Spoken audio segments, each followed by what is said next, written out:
Akala namin simple lang na trip sa Lake Cebu. Konting nature, konting relax, pero hindi namin alam, magiging isa pala itong adventure na hindi namin malilimutan.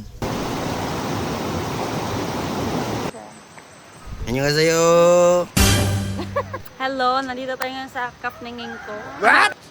Dapat ka nang imong cellphone ang gigamit.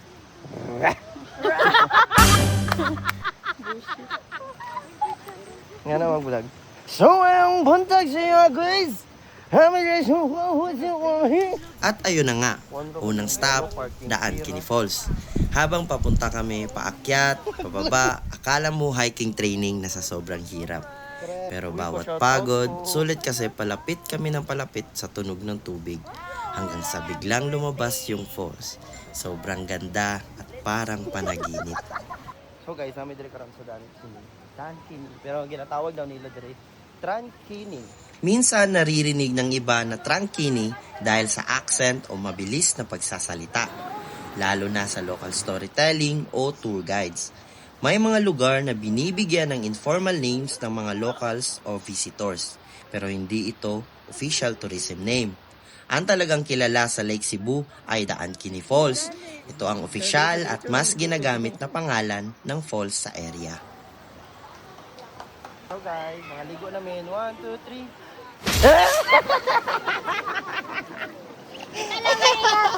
3. At dito na nga, hindi na namin napigilan ang sarili namin. Yung lamig ng falls, sobrang sarap sa pakiramdam. Parang lahat ng stress biglang nawala. Tawa, sigaw, at konting ingat, pero mostly, puro saya lang.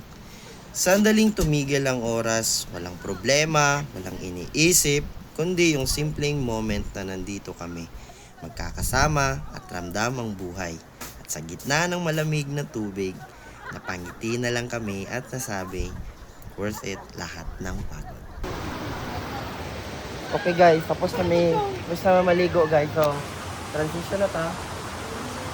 1, 2, 3, go! At ito na nga, papunta kami sa isang espesyal na okasyon.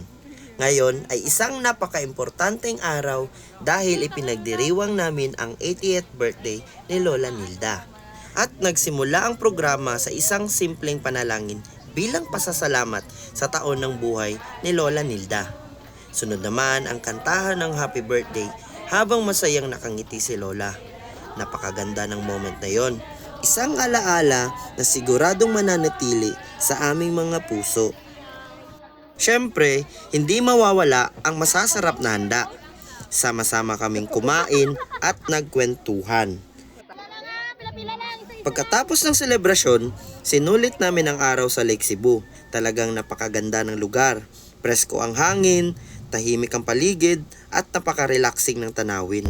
At dahil gising na sila, lumabas na ang aming team para mag-alay ng kanta para kay Lola Nilda.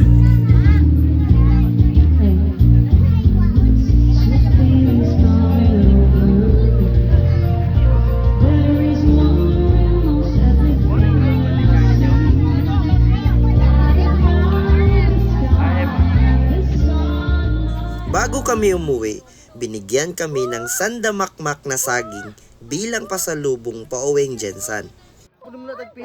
Simpleng regalo, pero puno ng pagmamahal.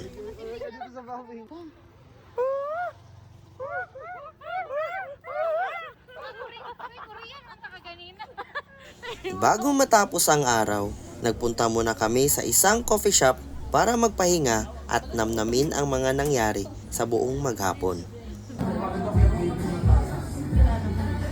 Habang humihigop ng kape, napag-usapan namin kung gaano kasaya ang araw na ito.